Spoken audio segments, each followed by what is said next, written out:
Di sebuah desa kecil bernama Bodas Karangjati di Rembang, Purbalingga, Jawa Tengah pada 24 Januari 1916 lahirlah seorang bayi yang kelak menjadi panglima besar pertama Republik Indonesia, ialah Raden Sudirman. Sudirman kecil bukanlah anak dari keluarga bangsawan kaya raya. Ayahnya Karsit Kertawirajati adalah seorang priayi rendah dan ibunya Siem berasal dari keluarga sederhana. Karena kondisi keluarga, sejak kecil Sudirman diangkat anak oleh pamannya, yaitu Raden Cokro Sunaryo. Dengan mengangkat Sudirman, ia dapat memberikan kehidupannya lebih baik dan pendidikannya lebih layak bagi Sudirman. Hidup di lingkungan desa membuat Sudirman tumbuh sederhana, disiplin, dan dekat dengan rakyat kecil. Sejak usia muda, ia sudah menunjukkan sifat kepemimpinan, kecerdasan, dan keteguhan hati. Selain belajar, Sudirman aktif dalam kepanduan Hizbul Wathan Muhammadiyah. Sinilah jiwa nasionalismenya mulai terasa. Dia belajar arti kedisiplinan, kebersamaan, dan pengabdian. Menilai itu kelak menjadi pondasi perjuangannya sebagai seorang pemimpin besar bangsa. Seorang anak desa yang sederhana, Sudirman tumbuh menjadi pribadi yang teguh memegang prinsip. Jalan hidupnya baru saja dimulai, dan sejarah sudah menunggu peran besarnya di masa depan.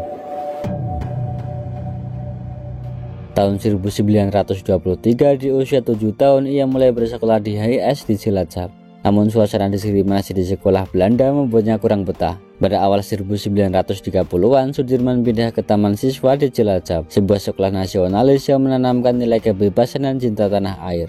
Ia kemudian melanjutkan pendidikan ke Sekolah Wirotomo di Solo, sebelum akhirnya masuk Wiksul Muhammadiyah di Surakarta pada tahun 1934. Di Muhammadiyah, ia bukan hanya belajar menjadi guru, tetapi juga aktif di kepanduan Hizbul Wathan, yaitu gerakan kepanduan di bawah naungan Muhammadiyah. Disinilah jiwa kepemimpinannya tumbuh. Ia sering memimpin regu dan melatih anggota muda, menanamkan disiplin dan semangat pengabdian. Setelah lulus pada tahun 1936, Sudirman kembali ke Cilacap untuk mengajar di HIS Muhammadiyah. Hanya dalam waktu singkat, ia dipercaya menjadi kepala sekolah, sebuah jabatan yang jarang diberikan kepada orang muda pada masa itu. Bagi Sudirman, mengajar bukan sekedar pekerjaan, melainkan panggilan jiwa. Ia ingin membentuk generasi yang berilmu, berakhlak, dan siap berjuang untuk bangsanya. Dari ruang kelas sederhana inilah langkah awal menuju panggung besar perjuangan Indonesia dimulai. Di usia belum genap 22 tahun, ia sudah memimpin sebuah lembaga pendidikan. Membina murid bukan hanya dengan ilmu, tetapi juga dengan nilai kedisiplinan dan semangat kebangsaan.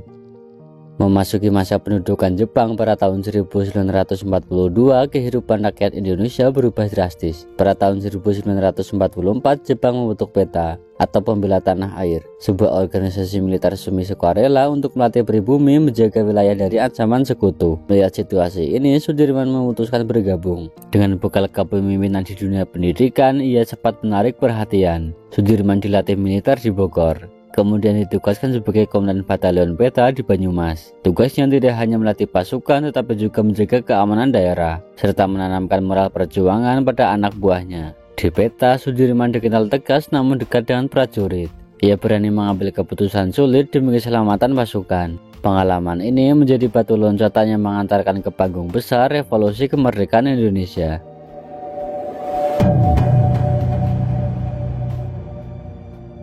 Pada tahun 1945, setelah Jepang menyerah pada sekutu pada 15 Agustus, organisasi PETA dibubarkan.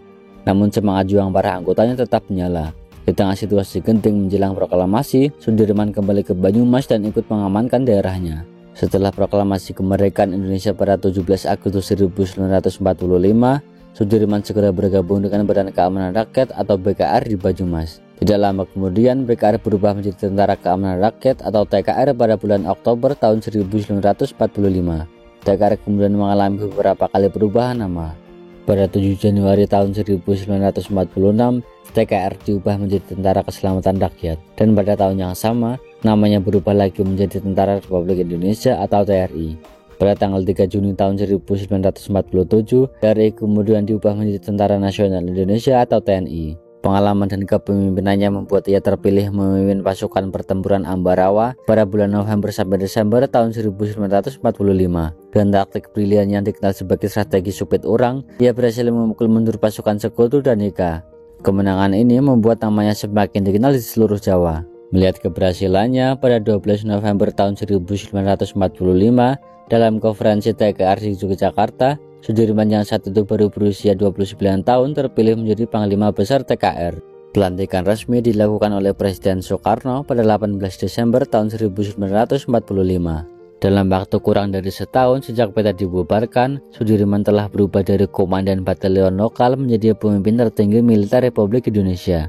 Kepemimpinan yang berani, disiplin, dan merakyat membuatnya menjadi simbol perlawanan bangsa dalam mempertahankan kemerdekaan.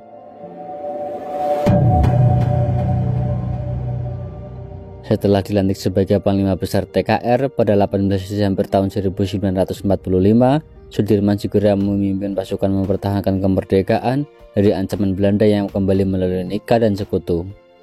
Pada Juli 1947, Belanda melancarkan agresi militer Belanda I.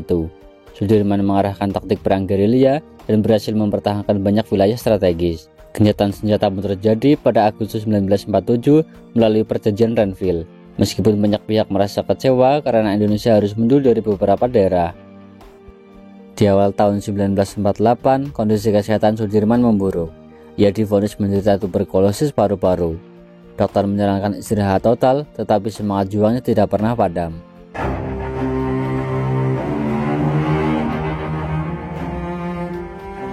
Pada 19 Desember 1948, Belanda melancarkan agresi militer Belanda II dengan menyerang Yogyakarta, ibu kota Republik saat itu. Meski sakit parah dan harus ditandu, Sudirman memimpin langsung perang gerilya selama 7 bulan. Ia memimpin pasukan bergerak dari hutan ke hutan, mengatur serangan mendadak dan mematahkan moral lawan. Salah satu puncak keberhasilannya adalah mendukung terjadinya serangan umum 1 Maret 1949 di Yogyakarta, yang membuktikan kepada dunia bahwa Republik Indonesia masih ada dan berjuang. Serangan ini menjadi salah satu faktor penting dalam mendorong Belanda mengakui kedaulatan Indonesia. Pada tahun 1949 menjadi tahun yang penuh kemenangan sekaligus ujian bagi Sudirman. Setelah 7 bulan memimpin perang gerilya melawan agresi militer Belanda II, ia kembali ke Yogyakarta pada 10 Juli 1949. Tubuhnya semakin lemah akibat penyakit tuberkulosis paru-paru yang lama dideritanya. Meski dokter memintanya untuk istirahat total, Sudirman tetap aktif memberikan nasihat dan arahan kepada para perwira muda. Baginya, tugas mempertahankan kemerdekaan tidak pernah berhenti, meski fisiknya semakin rapuh. Pada 27 Desember 1949, Belanda akhirnya mengakui kedaulatan Republik Indonesia. Kabar ini membawa rasa lega, namun kesehatan Sudirman terus menurun.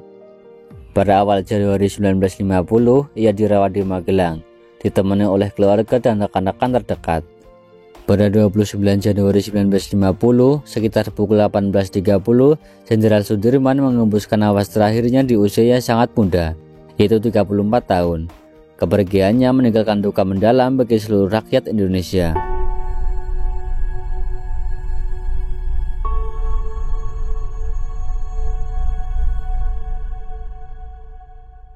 Keesokan harinya jenazahnya dibawa ke Yogyakarta dan dimakamkan di Taman Pahlawan Semaki.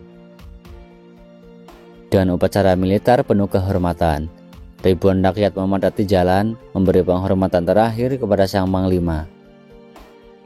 Warisan perjuangannya, keteguhan dan cintanya pada tanah air akan selalu menjadi inspirasi bagi generasi penerus bangsa. Beliau mengajarkan bahwa medan perang bukan hanya soal senjata, tetapi tekad, strategi, dan keyakinan pada kemerdekaan.